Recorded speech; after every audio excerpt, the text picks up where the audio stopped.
సలార్ ఇది ఒక పేరు కాదు, ఒక మెరుపు.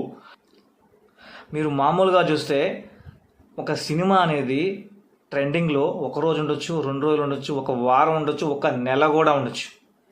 కానీ సలార్ మూవీ హిందీలో ఏ హీరో సాధించని ఒక రేర్ అచీవ్మెంట్ అయితే సాధించింది. అదేంటంటారా?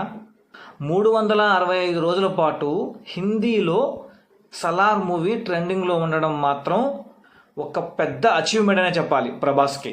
ఎందుకంటే బాలీవుడ్లో పెద్ద పెద్ద అగ్ర హీరోలు అయితే ఉన్నారు. ఎవరు? రణబీర్ కపూర్ కావచ్చు, హృతిక్ రోషన్ కావచ్చు, అమితాబ్ బచ్చన్, అమీర్ ఖాన్, సల్మాన్ ఖాన్, ఇలా చెప్పుకుంటూ పోతే పెద్ద పెద్ద హీరోలు ఉన్నారు.